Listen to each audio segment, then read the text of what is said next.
From nature's most mundane materials, birds weave wonders. Delicate circles of grass and twigs, elaborately woven baskets of vines,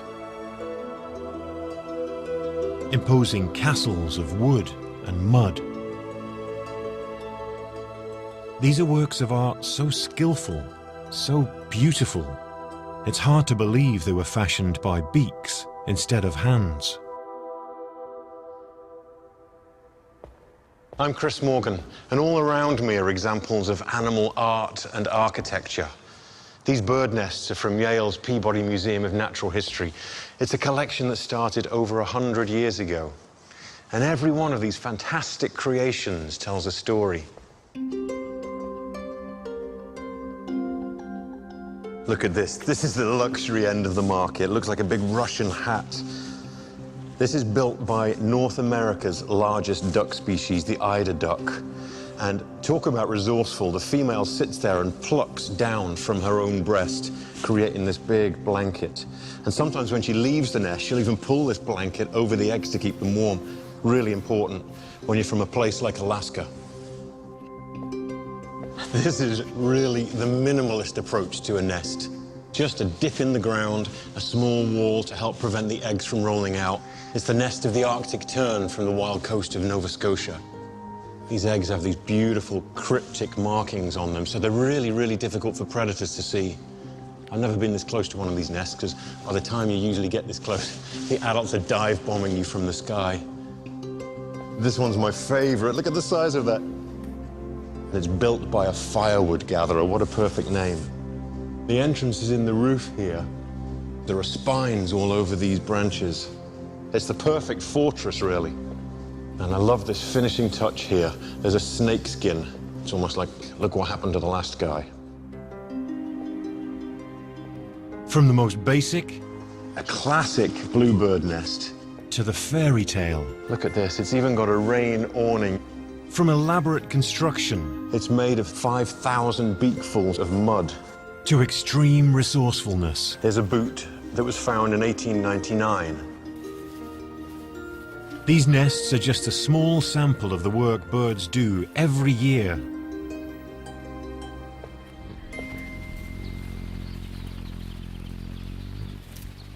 Even the smallest of all builds a beautiful home. A female Anna's hummingbird plays the roles of surveyor, architect, and builder.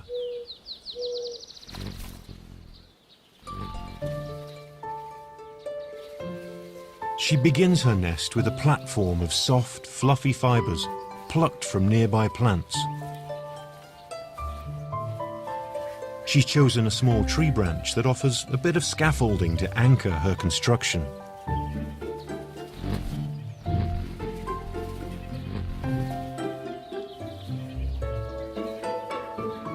Working in a circle, she uses her own small frame to shape the cup.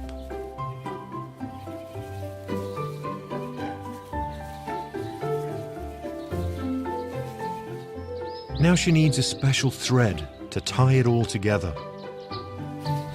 It's made by another skillful architect. And fortunately, she can find it almost anywhere. Spider silk.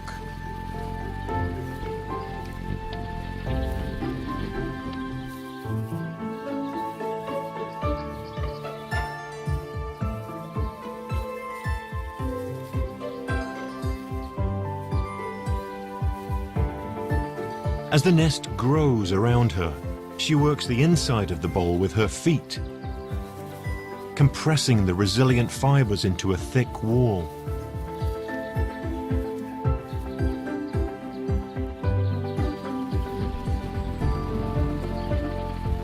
With her needlework and footwork almost done, she begins to shingle the outside wall with lichen, seeds, and moss.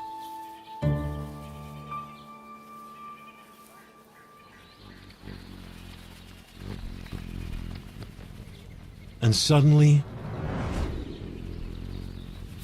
it's perfect. finished little home for the tiny hummingbirds to come.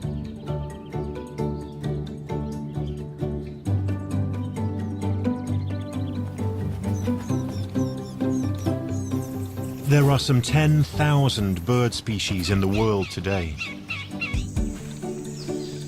And each of their nests is a custom-made cradle of life.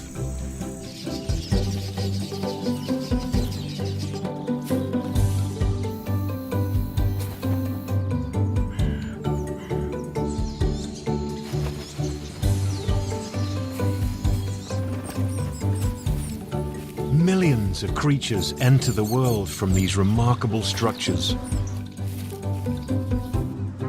And the nest will remain the center of gravity for the rest of their lives.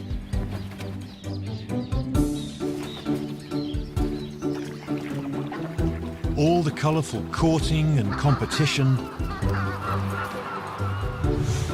the dazzling feats of navigation, the marathon migrations, they all come down to this: a parent's obligation to the next generation.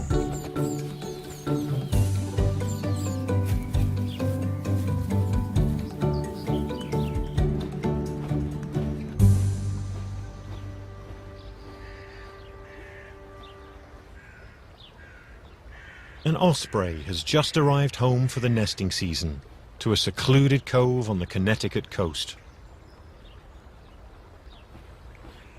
He's flown some 3,000 miles all the way from South America to reclaim a nest he built here 4 years ago. We can only imagine his surprise to find it completely gone.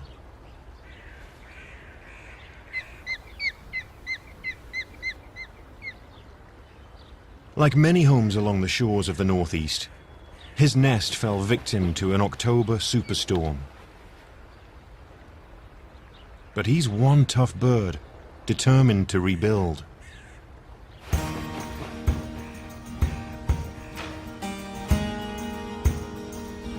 It's only March, but time is ticking, and it will take him at least 2 weeks to build a nest that will work this season.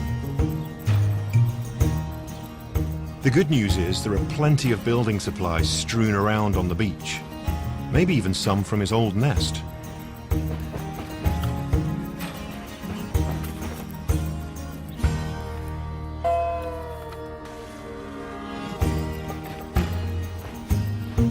Some mud and a little seaweed provide a dab of mortar. He could use some help. He and his mate of several years rendezvous here in the spring. She should have arrived by now, but she hasn't returned.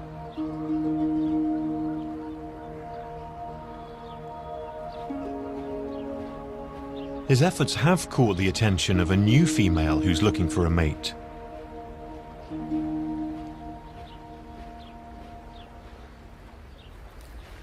To impress her, he turns his back in a possessive stance, crouching low and flexing his wings. Though younger, she's slightly bigger, as is usual with birds of prey.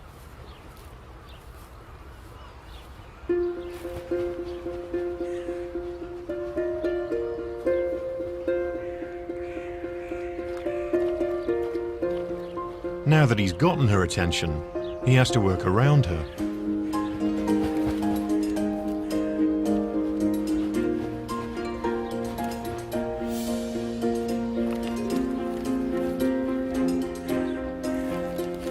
This is probably her first nesting season, and she has no idea what to do.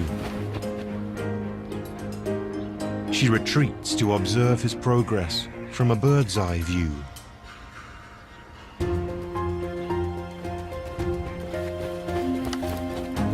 Gradually, the nest begins to take shape.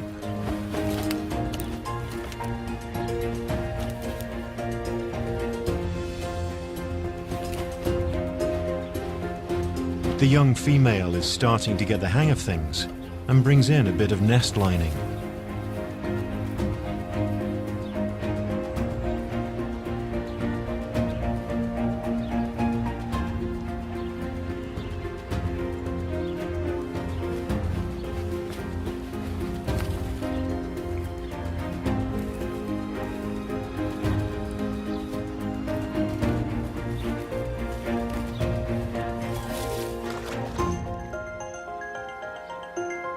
One by one, trip by trip, hundreds of sticks pile up.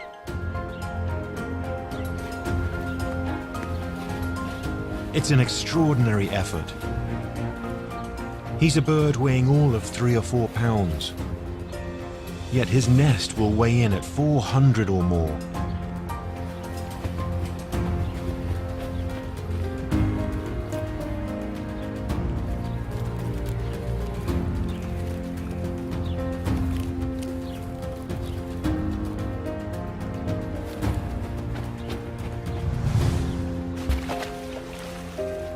And when he takes a break from the construction, he courts his new mate by bringing her fresh fish.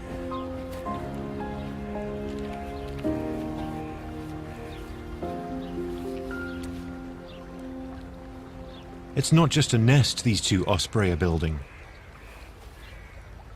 By working together and sharing meals, they are building a bond that may last them for years.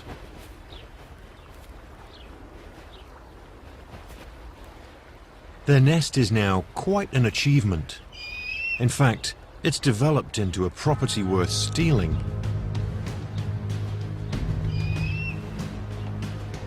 A trespasser has flown into their territory.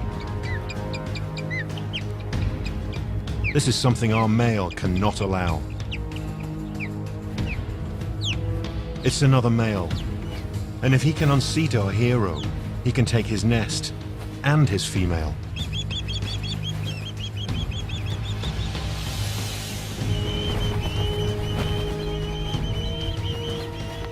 Our male takes to the air in combat.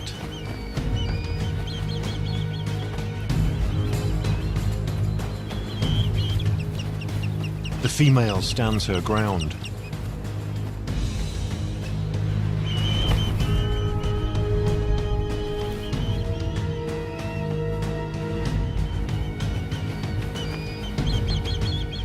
She fends off a direct attack, then regains the nest.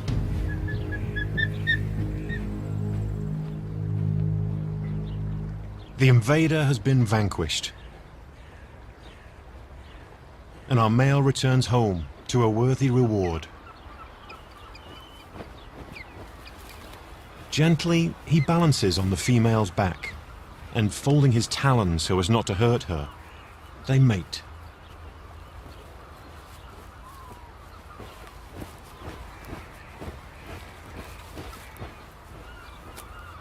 Soon the female will lay eggs in the home they have built and defended.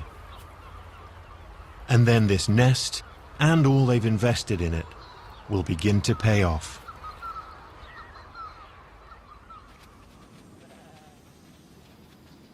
While ospreys are woodworkers, red ovenbirds are sculptors of mud and clay. On a fence post of a sheep pasture in Uruguay sits the ruins of an old nest dome, an ovenbird home from generations ago, now worn down to just the barest foundation.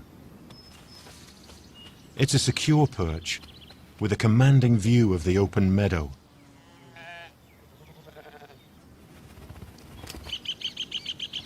The female flutters and calls in excitement, and her mate comes to inspect the property.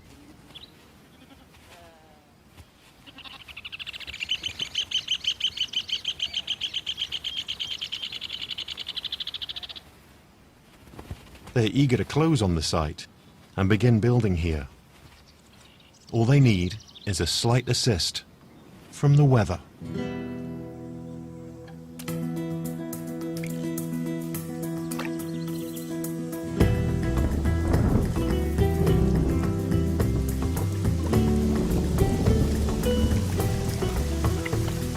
Rain is essential for builders who work with mud.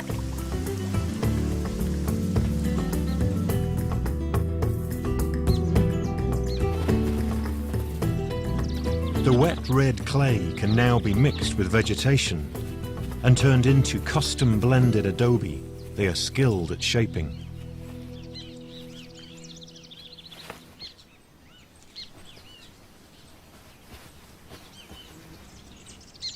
Facing more than a month of construction, the couple gets to work.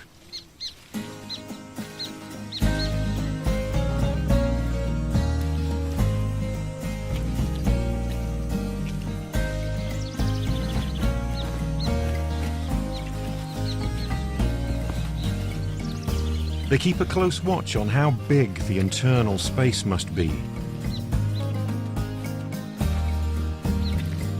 It needs to accommodate a clutch of 2 to 4 eggs and an adult to incubate them.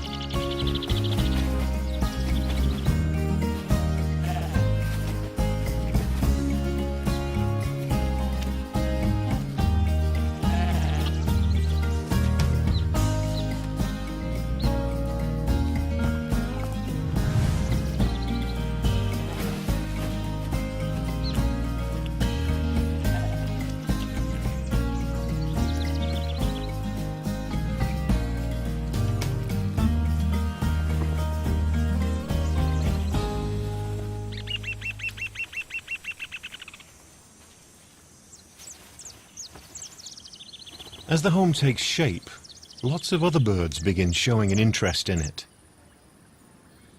A saffron finch and a Kiskadee flycatcher will mark the location.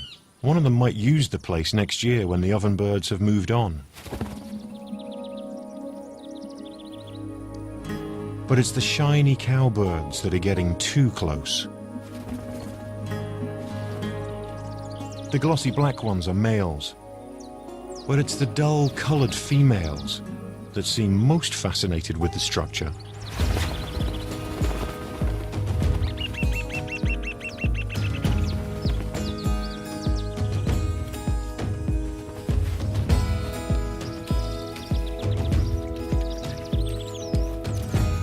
The ovenbirds now spend almost as much effort defending the little house as they do building it.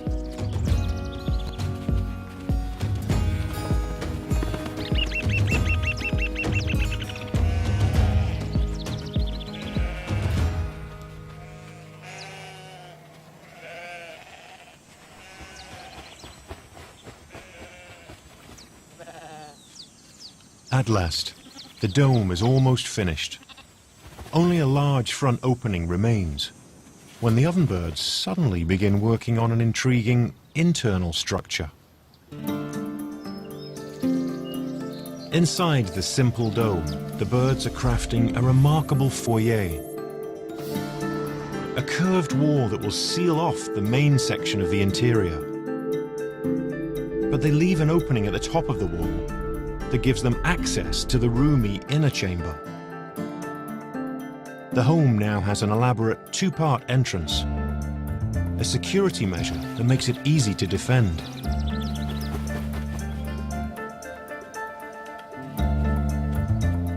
It's a tight squeeze in and out, even for the owners.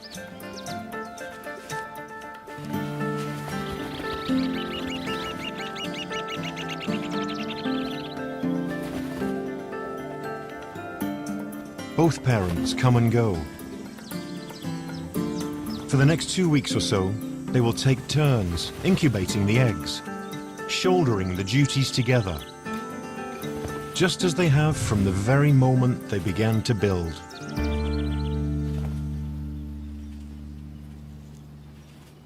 Building with adobe is an age-old practice. We humans have been using it for some 10,000 years. But imagine a much older architecture. Structures older than dinosaurs.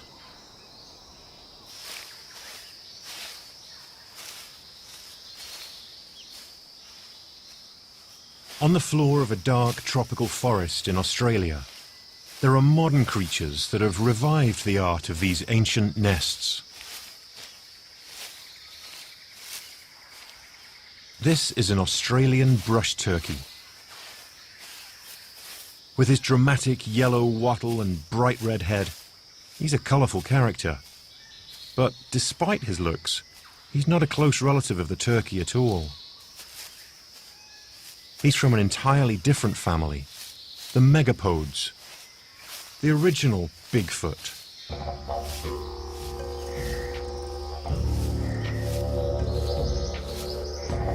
He's using those big feet to kick up leaf litter into an enormous pile that can reach 13 feet across and 4 feet high.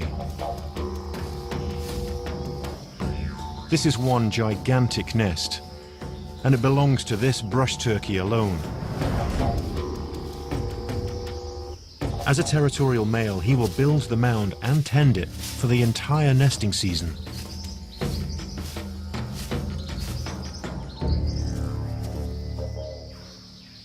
A female, with her more demure yellow collar, has been observing on the sidelines, and now jumps in to do a little excavation of her own in anticipation of egg laying.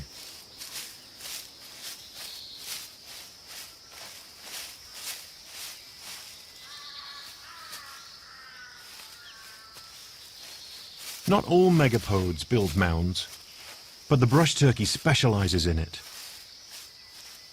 Sometime in the distant past, they departed from their ancestors' tradition of sitting on eggs to incubate them.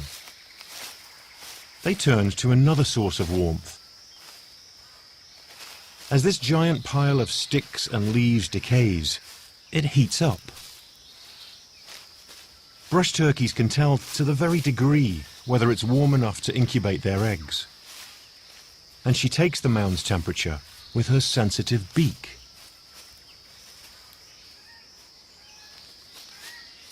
It's a go.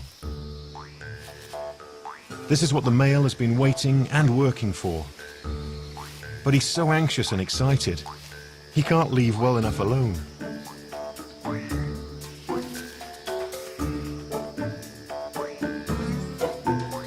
She's in no hurry, laying one large white egg with each visit.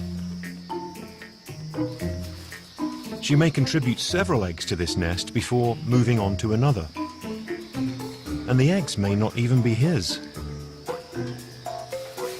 As soon as she's up, she tries to bury the egg deeper. But the male insists on doing it himself.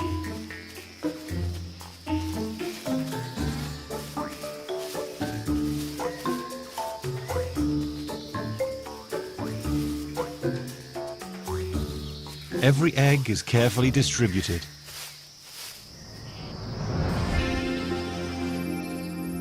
The mound may contain as many as 50 eggs that come from several females, placed less than a foot apart and arrayed in a circle 2 feet below the surface. Now the mound acts like a giant compost heap, generating so much heat that the eggs incubate in place without ever being touched by a parent. But the temperature is all important. It must be kept precisely between 91 and 95 degrees for the embryos to develop.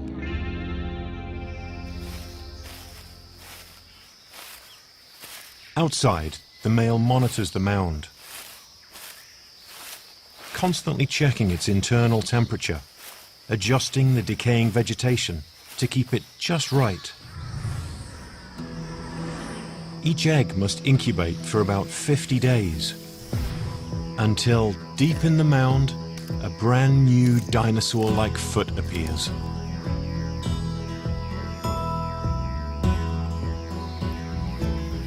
Once out of the egg, the chick must struggle to the surface, all on his own.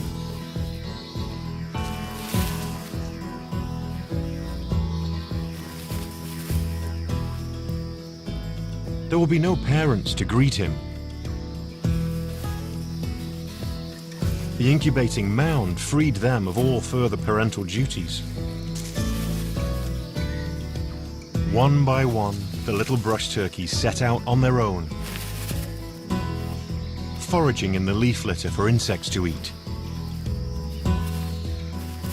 instinctively using the footwork they will need to build their own mounds in the future.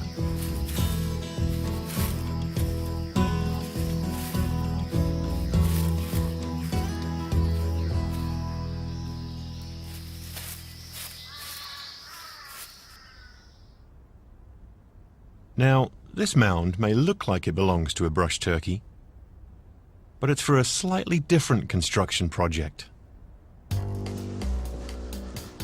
Okay. Everything a nest builder could need right here. My production team has gathered all sorts of materials Oh, this looks good. and challenged me to build a nest. Yep. I've never actually done this before, believe it or not. Birds, of course, have to do all the collecting for themselves. And while I'm crashing around in this brush, they are very selective about what they choose. After all, they have to carry every bit of material back to the site themselves. Let's see what we can do here. How hard can this be? A little foundational framework of sticks. No, that's not going to work. I'm struggling to get something going here, and I've got 2 hands and opposable thumbs. I can't believe they do this with just a beak in their feet. They make this look so easy. The truth is, they too have to practice. It can take a young bird several seasons to get it right. I'm understanding that completely. 3rd time's a charm? Here we go, some slightly smaller pieces. Kind of interlace it as I go.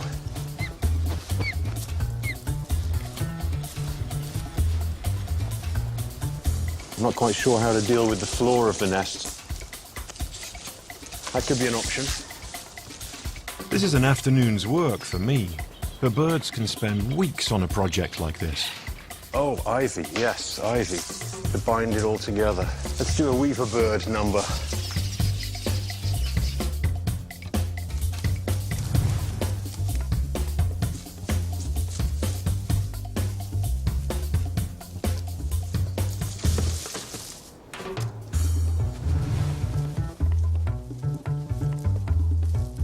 Oh yeah, oh yeah.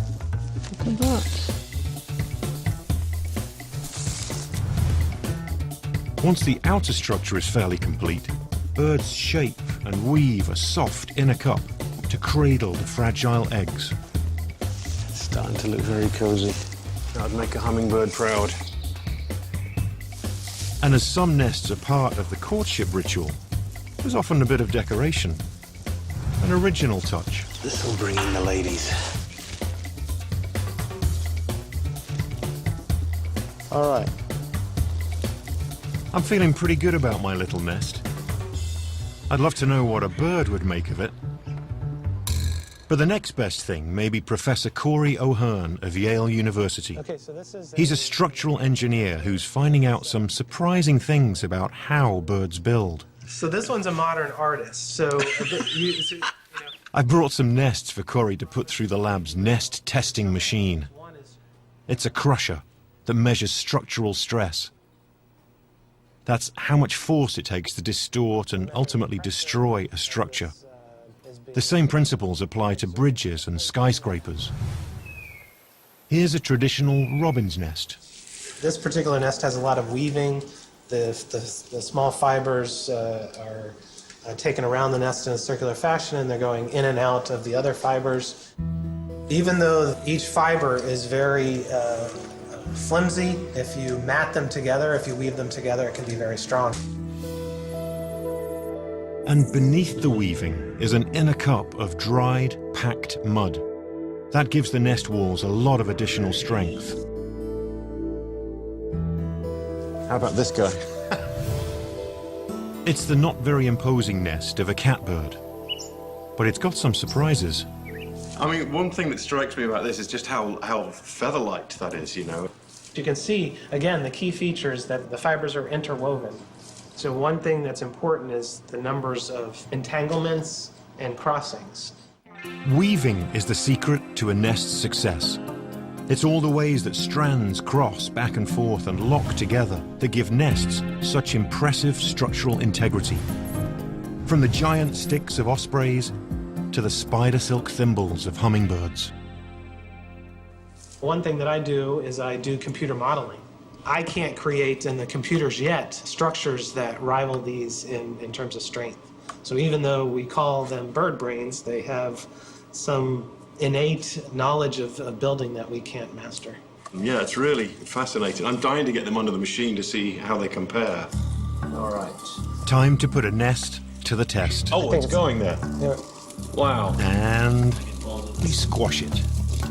Okay, so this nest can sustain about 12 newtons before it breaks.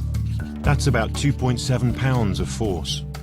It's still fairly impressive. Before it was put in, But the surprise is that the whole structure, dry and brittle as it is, just seemed to bounce right back into shape. it was resilient. There's a lot of spring to this one. There's a lot of spring to that one. Now, the robin's nest. Oh, wow. I think it's broken. There was a peak stress of around 40 newtons. That's engineering speak for being nearly 3 times as strong as the catbird nest. But this one cracked completely. You know, the mud casing broke. Wow. And now you see some of the Oh, that internal is- structure of the nest. Here's the ball where the bird sits, but now you can clearly see the mud packing. Right, and that's where that additional strength over the other one is coming. And now, my masterpiece. Oh, it looks like a Christmas wreath. Okay, here we go. It's lowering. Moment of truth. It's made contact. We're at the previous levels. We're at Wow. 25. Oh! That didn't sound good. But it seems to have withstood quite a good deal of pressure. What did it get up to on? It was around 70. Was it really? Yes. Not bad. That's about 15.7 pounds of force. Well, what's your assessment of my nest then? I think you cheated in several ways. Let's analyze this nest. So first, you're using very long, almost branches. Yeah. The key issue is what can the robin, what can the catbird use? They can only use a small fraction of the weight of themselves, and so they're using fibers and twigs. Another thing that I noticed is that you're using ivy to wind, presumably with your No one fingers, said I couldn't do that. around these large twigs, whereas a bird, all it has is its beak. And so you should have made this nest with your mouth and no hands. To be fair, okay. That's the brilliant thing about birds' nests. The materials are light and weak, and yet, when crafted by a well-practiced beak, they hold up to all manner of wind and rain. Sometimes for years.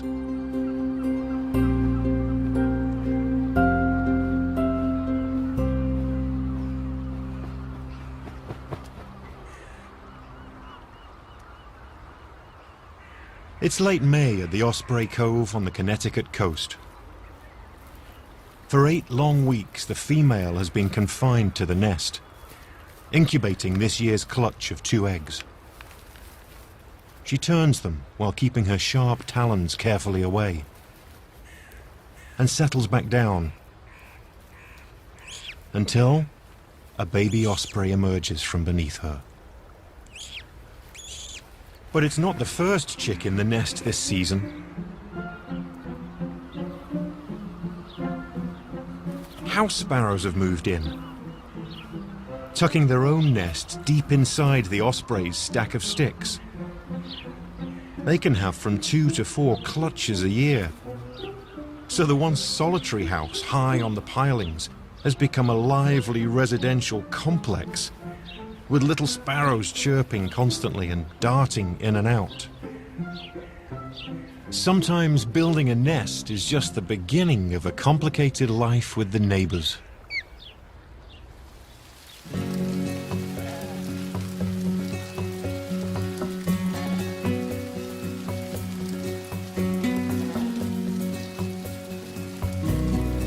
The adobe dome of the ovenbirds is being tested by the elements.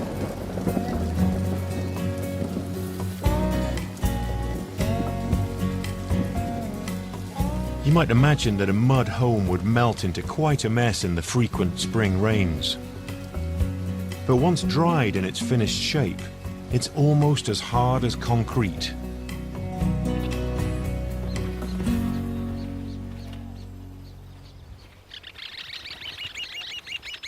As the weather clears, the ovenbirds drop their guard, and both come out to feast on insects and invertebrates that emerge after a downpour. It's just the opportunity a cowbird needs. Cowbirds have been hanging around the adobe homestead like a dark cloud, despite the ovenbird's efforts to shoo them away.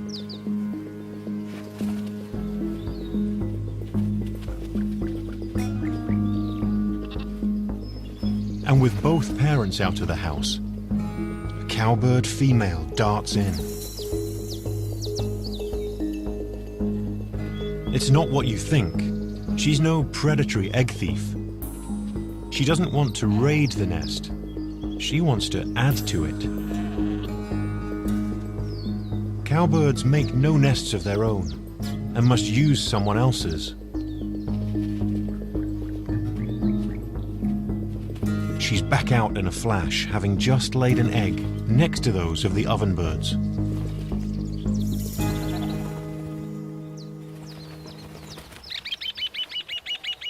Her plan is to have the diligent couple raise her chick, incubating it in their cozy home, both working hard to see it fledge. It's a strategy that often works for the cowbird, but not always. Once back in the nest, the ovenbird senses something's up. She's detected the strange egg. It's just a bit smaller than the one she laid. She hesitates for a moment, and then evicts it.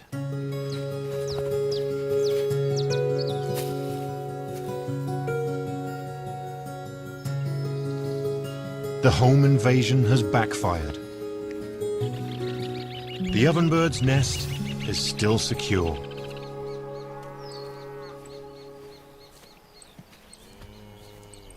The cowbirds must turn elsewhere.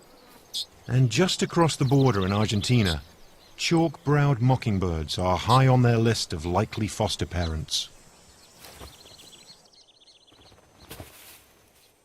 Their sturdy boles of tightly packed twigs are tucked in all through the thorny scrub that dots the open grassland. The female can lay up to 4 lovely speckled eggs, 1 per day. She'll incubate them for 2 weeks, taking brief breaks to find food. The deeper the nest is in the brush, the harder it is for predators to find. But the cowbirds have been keeping a close eye on their comings and goings. A mockingbird nest would be the perfect place to leave their eggs, if they can just get past the vigilant homeowners.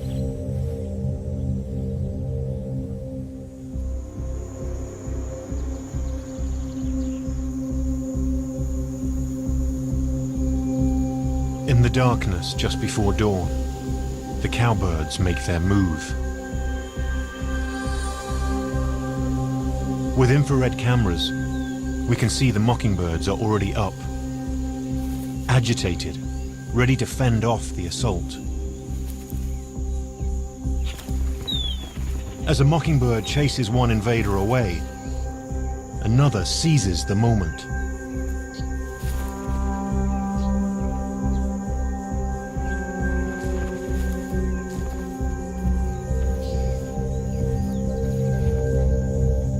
In seconds, the cowbird slips in and out, laying a small round egg right next to the mockingbird's larger oval one.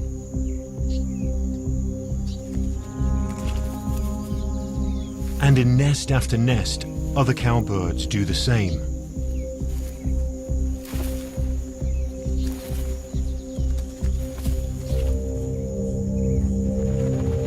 A mockingbird returns just seconds too late. She hesitates for a moment, then turns the egg as though it were her own.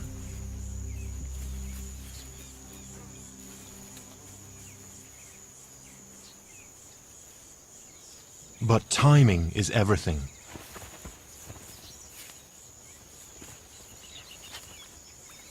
If the cowbird is caught, there's hell to pay. The mockingbird is furious.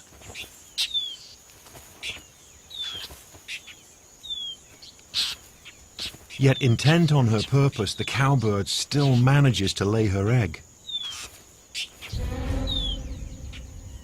But having witnessed the crime, the mockingbird won't stand for it, and she removes the offending egg immediately.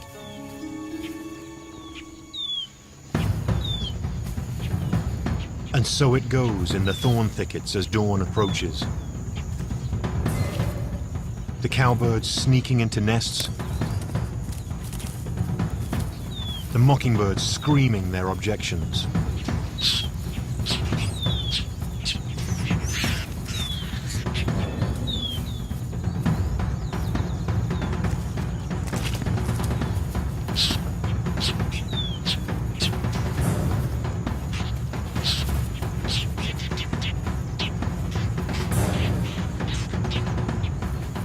Until one actually picks up the invading egg layer and throws her out of the house. Here's that again.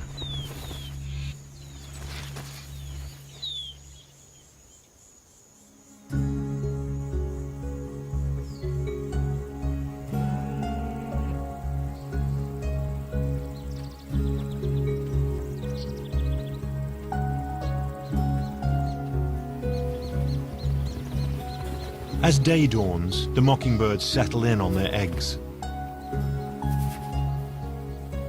turning them and keeping them warm.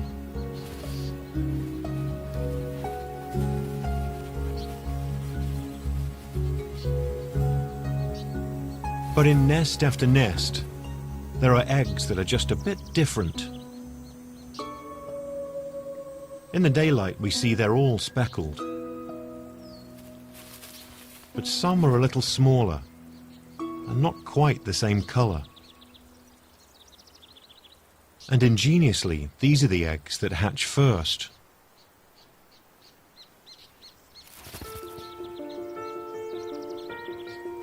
From the smaller egg, a little cowbird has emerged to get a head start over the other chicks.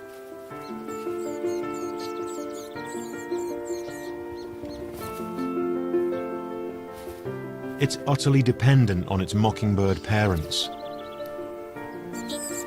And as their other eggs begin to hatch, they set about hunting for them all.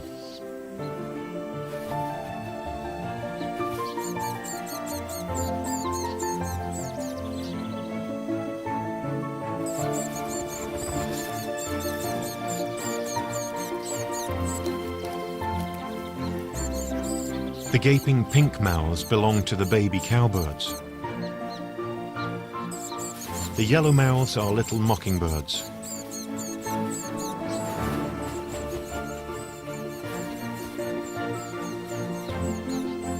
It's an intense time. In 13 to 14 days, all the chicks will fledge.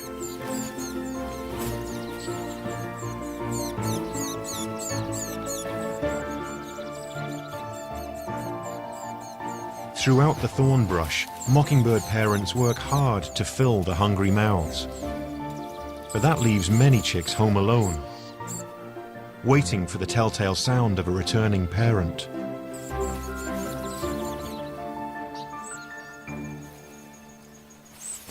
Their only defense is to lie low and keep quiet. But sometimes, nests meant to provide safety and security can just as easily become a death trap.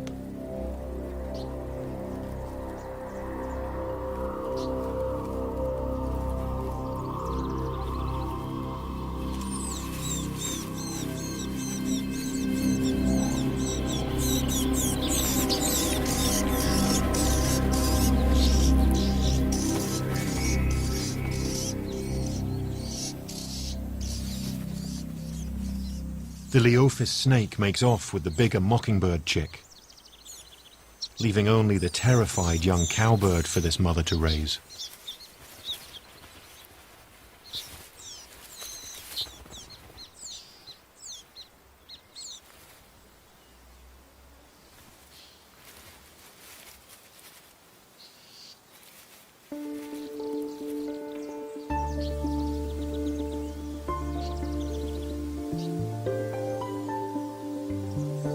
Even after the chicks have fledged, the mockingbirds provide for them for another week or two.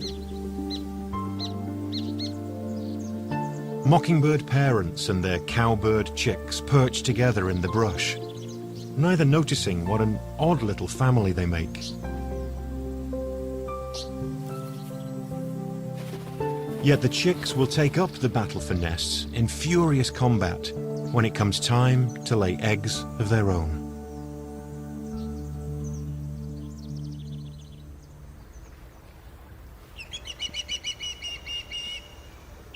The osprey nest has produced 2 healthy chicks this year, and by the end of July, they're as big as their parents. But their bright orange eyes have yet to turn the pale yellow of an adult's. And their feathers are still trimmed with white, marking them as juveniles. Though they've already been taking short flights to the dock and up to the branches all around their cove, learning how to master their almost 6-foot wings will take a lot of practice. Not all their flights look entirely on purpose. And they are still tied to the nest, crying like babies for their father to bring them fish. As always, he answers their calls. It will be another month before they can truly fish for themselves. And so the nest remains the center of the young osprey's security and support.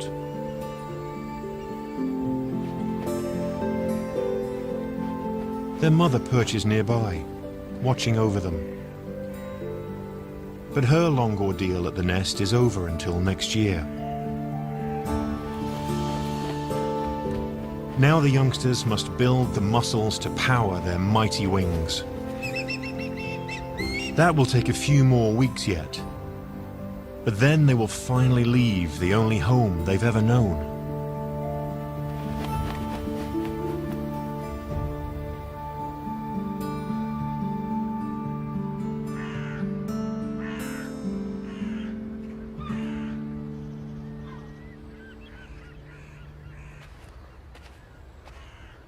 It's now the end of February on the Connecticut coast. In a week or two, birds will start arriving from wintering grounds far away. Our osprey may already be on the wing.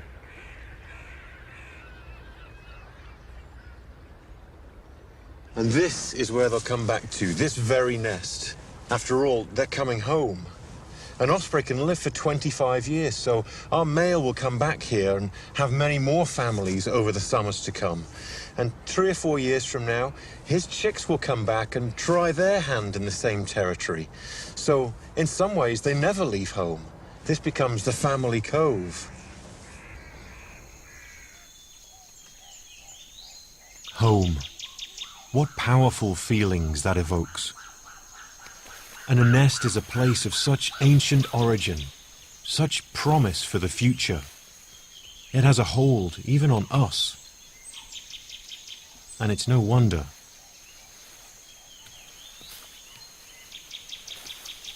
Deep in our primate past, we too once lived in trees.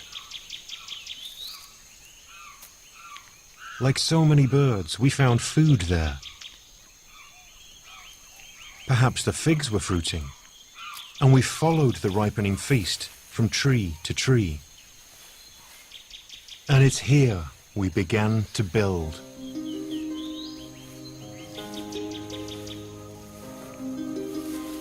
In the shelter of the upper branches beyond the reach of lions and leopards, we made nests, our first rustic homes.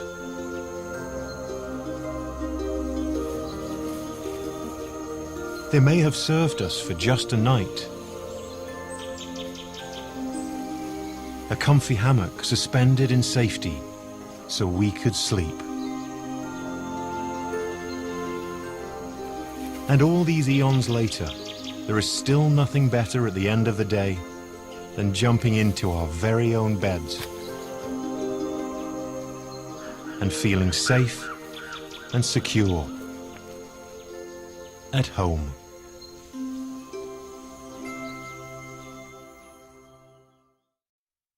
They're nature's architects and engineers, crafting homes of spectacular design. And every one of these fantastic creations tells a story. The quest for real estate in the wild is all about the same three things we value most: location, location, location. It makes it a perfect bear home. It's secure, it's dry. This is where the home life of wildlife begins.